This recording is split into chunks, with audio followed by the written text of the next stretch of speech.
Innovative pro wrestling fans, I am longtime independent wrestling fan Robert. So Hell in a Back was a pretty good show, and sitting next to me is pretty much bona fide brand new IPW fan, Melissa. Hi guys, and ladies. Yeah. Can't forget the ladies. Please pardon the music, folks. We just got done eating after the show and all. Well, the afternoon began with ring announcer Mark Adam Haggerty welcoming us to the show, but then he introduces IPW Commissioner Joaquin Morales and Brian Pillman Jr., who will be the commentary team for this very event. At that point, out comes Mia Yim, and Joaquin tells her that her scheduled opponent, an actual Jacob Friedman, was unable to make the show. He was either legitimately injured or he hurt himself so he wouldn't take part in this wrestling match. That's what at least she said. Yeah, he just wasn't there, obviously. That's for certain. And then they're interrupted by wrestling's richest prize, Darius Carter. Hey, it's still on, I know.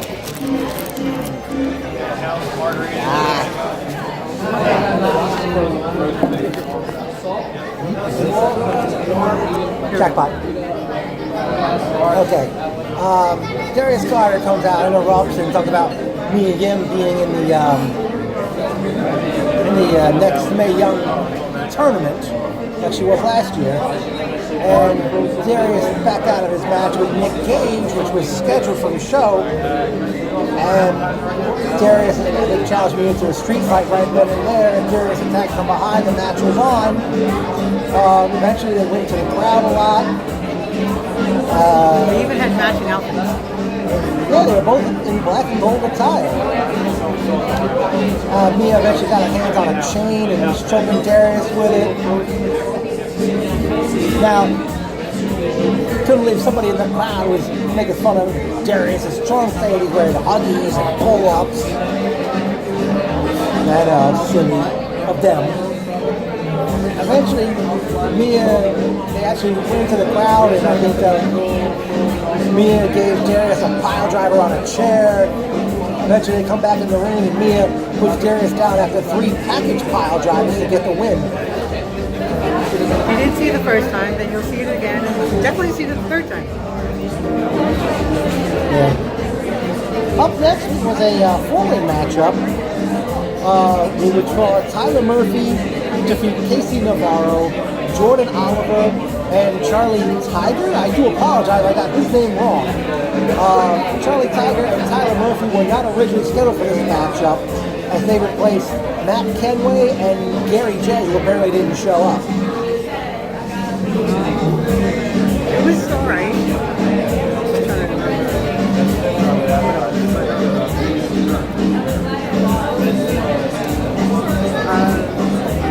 I liked one of the guys here.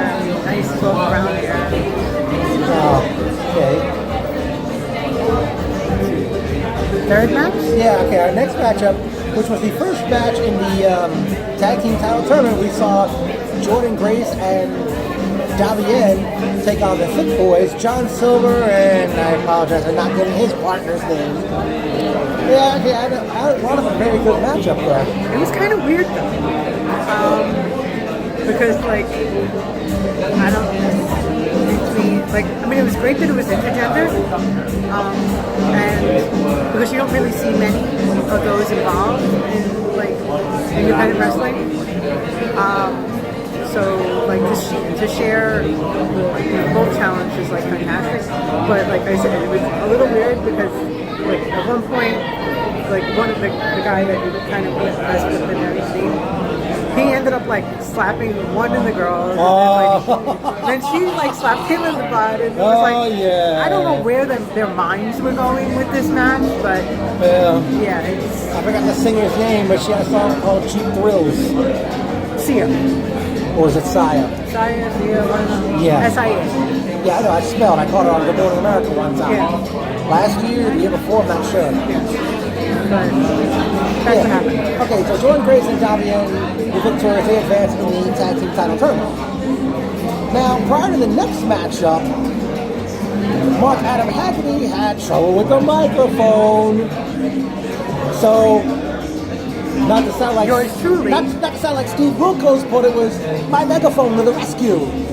And he used it for the next matchup, which saw the Awakening, the Deathmatch Asgardian Stockade, and G-Raver, and they did battle with all three members of the main state posse. And one member I of the like posse, you guys. You're awesome.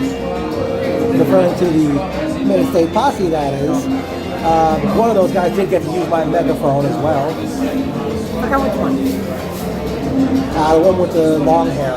Ah, yes. Yeah. Not short hair, not bald guy. The one with the long hair was used. I forgot what he said, but the match was on, and Not the only ginger in the match. There were two redheads. yeah, even though he has a red beard. Still? Yeah, I counts? get that, yes. Eventually, at one point, Stockade was near right by us, and he grabbed the garbage can, and He went to town. well, he took them to school, all right. They had to clean up in aisles 7 and 8. Not good. I know. Eventually, the Awakening picked up the win to advance in the tag team title tournament.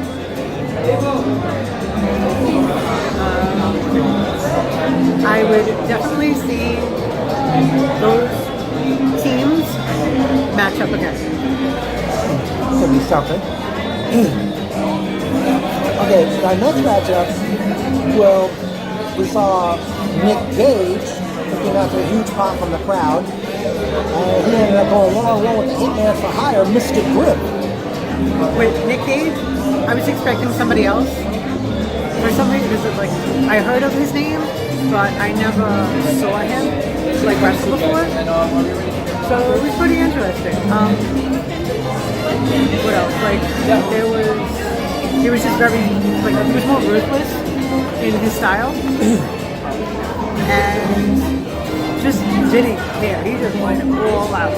Like some of the wrestling, like the match was outside of the ring, and all over the place, and then like all the fans were going from like one direction, taking pictures and video, to go to the other, and it was like amazing. So many crowd brawls throughout the show. Yeah. Actually, Nick Gage defeats Mr. Grimm to win the matchup. Gage is a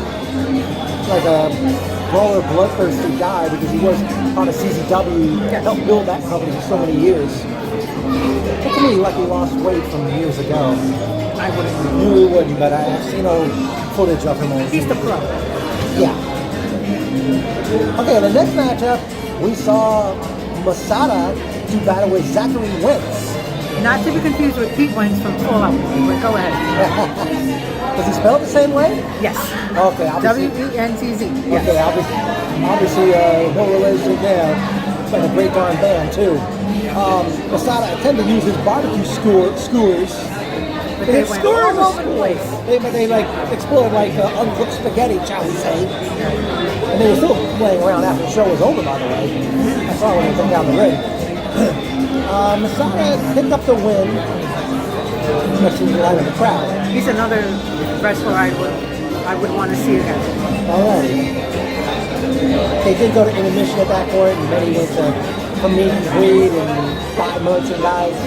And a lot of great stuff there. Yeah, I gotta say, I mean, I wish I could buy some of this merchandise. I mean, Stockade, Joe Gacy, and Logan Black all had some great T-shirts. And I ended up buying the main state posse's like athletic shirt. It's black with like red background. Amazing. Yeah, okay. Yeah, that was quite the time. So it was like maybe 15 or 20 minutes like intermission. Yeah, it seemed And like- then we went back to we got the back wrestling. back to the action. As we had women's action.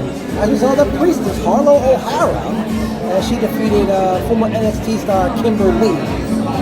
Arlo, oh my goodness. You are amazing. And then what originally was going to be a 5-way matchup wound up a 6-way matchup. Well, wait. I forgot to mention, just before the women's Harlow O'Hara Kimberly match, Joaquin Morales was in the ring and introduced the Man of Steel, Mike Verna, announcing that he will be in the tag team title. Verna comes out. He announced he'll be in the tag team title tournament and mentioned that he's been tag team champion numerous times with different partners, namely the Big O, Rex Lawless, JT Dunn, and David Starr. not even JT Dunn. Yeah, he is JT Dunn, yeah. Yeah, with JT Dunn. He held tag title with David Starr as well. Yes. And he didn't say who his partner's going to be when they participate in the tag title tournament. But he has great chemistry with like each guy. Like, Yeah, for those who have not seen it in action before, highly recommend you go to YouTube and look up these things. yes. Amazing. And we watched him from the beginning, unlike others. But that's fine. He doesn't have to be like that. You watch at your own speed. Yeah, if you dare. No, I'm not trying to sound like I'm a horror film or anything like that. Well, Halloween's gonna come up in a couple of months, so yeah. Yeah, we'll talk about something like that in the future, I'll tell you that. But yeah, okay, now, originally it was going to be a 5-way invitational. Well, eventually, Joaquin Morales announced 2 more participants to the match. And it wound up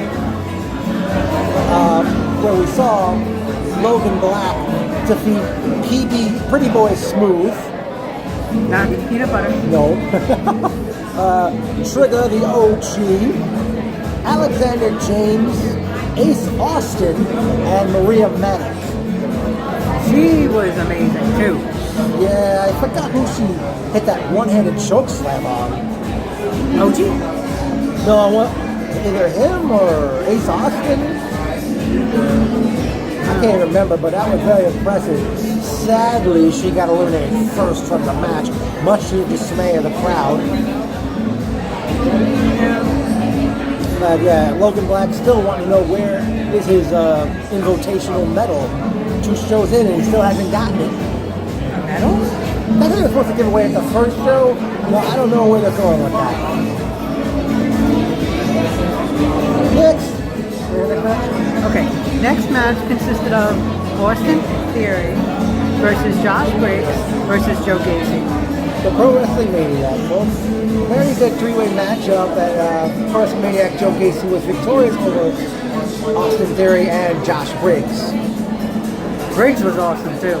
Yes. Guys are okay? Yes. Any sweets? No. Very good. Yeah, they're very good. And that was our waiter. I don't think he was seen on camera though. Maybe not. I don't know. I didn't catch him. We had yeah, it was a great 3-way matchup. Gacy picked up the win. And then it was main event time. JT Dunn versus Jimmy Havoc. And like my second time seeing Jimmy Havoc because he competed last night at Battle Club Pro in Bronx, New York. So you had JT Dunn's elbow versus Jimmy Havoc's possible axe. But we don't know if it's an authentic axe or it could be something else. We don't know. But it looks good on him. Yeah, And he has an amazing accent. I did not know that he was English. well, I didn't know until last night either at that show. But yeah, the match was on and they went. I think they too went to the crowd. I think. Yeah. I don't know. I mean, that's the thing. I don't know how many matches wound up crowd brawls. I think they did it just for the fact that this place was humongous. Yeah, they got the room and no guardrails either. No. Oh, there's our waiter right there on camera. But yeah, eventually Havoc took, I don't know if it was somebody's 8x10 photo. Yeah. Cringing already, huh? He sat in a chair, he took JT Dunn's hands, put the fingers open, was paper cutting in between his fingers. Thank you for the graphic display. which prompted the fans to chant, "You sick fuck at him." I mean, I know it's not an easy feeling. I mean, I know it's like to fall and get hurt and be The busted. worst, if it's by your cuticle. You think just simple, like up, and then it's like small stains, and then it gets worse, and Yeah. no. Hands should be protected at all costs. Yeah. Yeah, but I don't know if he really did cut him though. We don't know. He might have just like been Yeah. like a fraction of an inch away. We don't know. But still, I mean, it still adds to his this was Yes. a suspenseful match. It adds to his work, basically. Yeah. Eventually, I forget how, but JT Dunn defeated Jimmy Havoc to pick up the What do you win. mean now? He's amazing. I know. I don't know how what move he used. It wasn't a submission. Oh, we know that. He pinned him with something. And JT Dunn picked up the win, and he took the microphone, thanked Havoc for the matchup. Dunn said he's been doing a lot of hardcore stuff lately. He wrestled Tommy Dreamer, he wrestled Just Incredible, he wrestled Jimmy Havoc. And he said that he'd like to have a match with Nick Gage, who was already amongst the people. And Nick Gage looked at him and said, well, hello, I'm here. Like I just say, I'm here. Like, why don't you start something? The next show will be... Oh, we'll get to that shortly. One thing I forgot to point out, during the Darius Carter-Mia Yim match, they ended up using a push broom on each other. Which was weird, but okay. Yeah, well, they didn't want to break it. That's why they didn't break it over each other. But...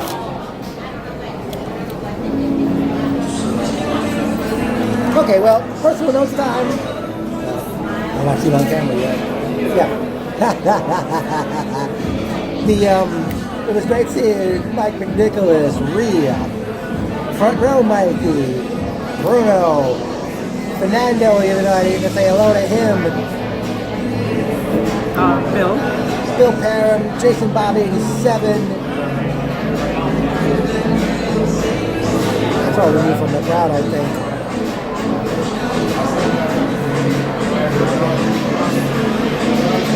Well, anyway. Yeah. One thing I do want to point out, throughout the show, people are not only chanting these towards Mike McNicholas, but throughout other people in the crowd, they kept chanting, "Fuck that guy." That chant was not made by any of the ladies in the crowd. It's like some of them feel like love should come first. That, but at the same time, for all you guys that chant, "Fuck that guy," I mean, whoever it is, you want to do the guy? Anyway. Yeah, I get the feeling. We actually had ourselves, sadly, only one memorable quote of the night.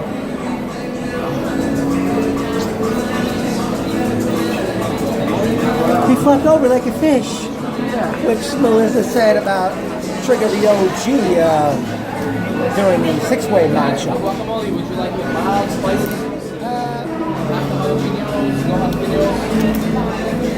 Well, Innovative Pro Wrestling is going to return on Sunday, October 21st. Says the big football fan. Let me say, they made it official. No. They announced it. Well, yeah, that I know. But he's sad. But they'll be fun. There'll be probably other shows. I know there will be. I mean, I was hoping you guys would try the Friday night show. I mean, I'm not gonna be able to make this show. I'm not gonna miss out on football to see the show. I'm sorry. There's a thing called a DVR. And I don't do DVR. There's a thing called a cassette. Like, Nobody does VCR. VCRs are extinct. Sorry. what else can you do? Maybe call a friend. Nah, because I don't think I'll sit through the game in its entirety. I'll probably find out anyway with the scores and stuff. That's fine. But yeah, but they did mention October 21st. Maria Manic has been added to the tag team title tournament. She was the one in pink, right? The one in the six-way match. Yeah, the pink and the black. Yes. Oh, I forgot. And then she had writing on her stomach too. Was that an actual tattoo on her abdomen or no? I don't think it looked I don't know like if it was an actual tattoo, but the word man-eater was on her abdomen, and I don't know if I would totally pop if she ever came out to the Hall & Oates tune. Man-eater. Or Nelly Furtado. Nah, she would look tougher with the Hall & Oates version. But that's like a little on the eerie side, the way it's with the bass and all. I gotta take a listen, because I don't know what he's talking about. Well, I know you weren't. No, you weren't born yet. No, that was out. I'm an 84 baby, so 90s, yeah. Well, yeah, you were. But yeah, the Hall & Oates Hit Man was out in 1982. I was little at the time, and I actually, over the years, I thought the song was called Mad Eater. And I thought they were saying, watch out, boy, she'll chew you up. It's actually chew you up. It would fit her. The way she comes out of yeah, you get the point. Don't know who her partner's going to be, but even though I'm not coming October 21st, IPW, if you somehow run in December, you know, a Friday night would be good. His birthday is December 19th. So... but sadly...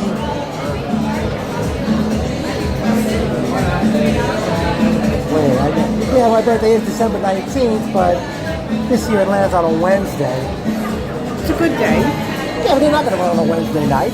Generally speaking, it's a good day. I know, but they probably won't do it. I mean, I just hope, especially the Friday night show in December would be great. And also, in the month of December, there's 5 Saturdays. Okay. So possibly, maybe not. I would have try something. Yeah. There's anything else I'm back in the cover here.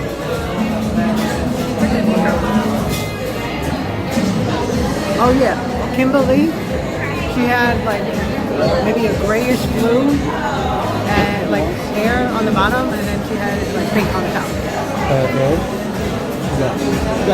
So overall, Melissa, everybody we saw, or who we saw for the first time, or who you saw for the first time, who really was impressive at all?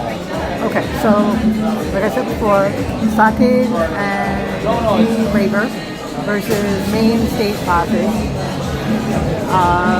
Then Kimberly and Harlow O'Hara. Definitely Harlow O'Hara. Keep on wrestling.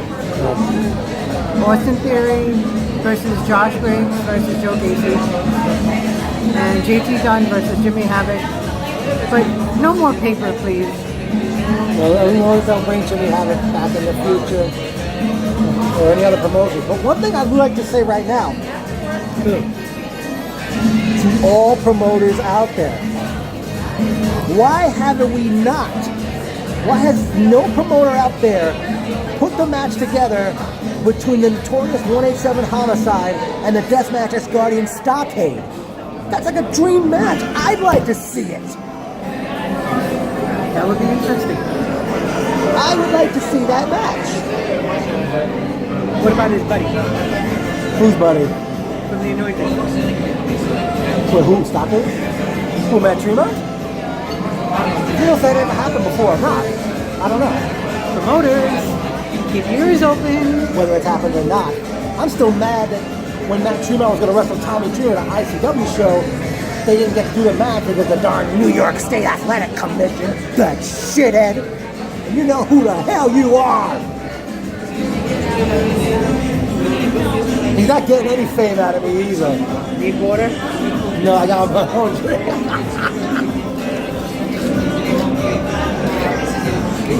Water in there. Yeah, I'd like to see that. Any promoter out there. Stockade versus Homicide. Somebody please make it happen. Or just like, maybe like another First Blood, or like a weapon, you know. Yeah, it'd be something, some brawl sport, obviously. You know, I mean, Homicide, one of the few men who's been around independent wrestling before independent wrestling was cool. Gotta start somewhere. Well, of course. Stockade, a man who's been in the business since 2005. I've watched him from the start. I don't understand why that match is not happening. And any other match you think should happen by any promoter that is yet to be done or may have already been done?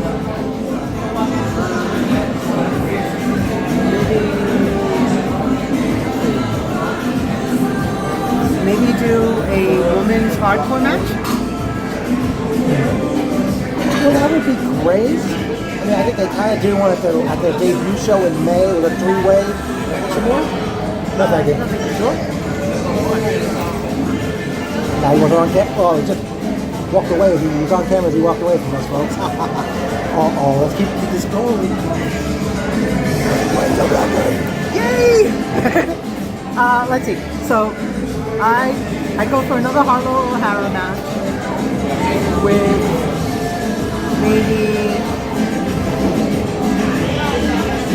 like a high flyer, like mixed matches, like the. Well, you're like, oh, I don't know too many women that are high flyers now.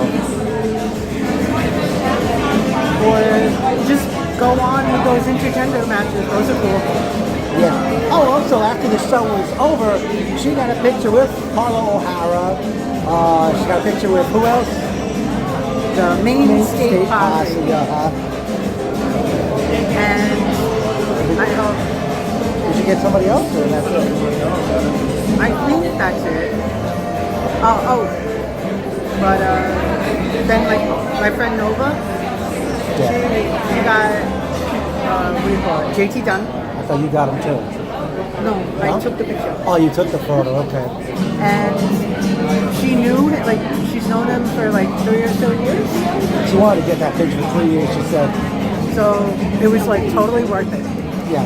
And she has yet to meet Jimmy Hammond. But she'll get him soon. Oh no.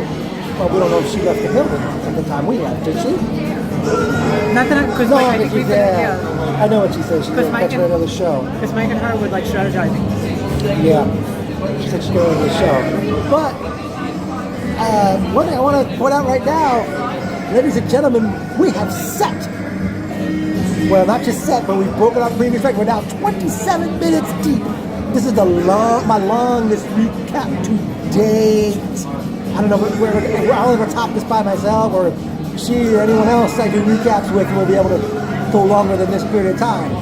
But Innovative Pro Wrestling, a great show, even though I'm not coming to October. I will tell. I'm not going to risk it. I mean, I will be back. I mean, like I said, maybe if you run in December, a Friday or a Saturday would be great.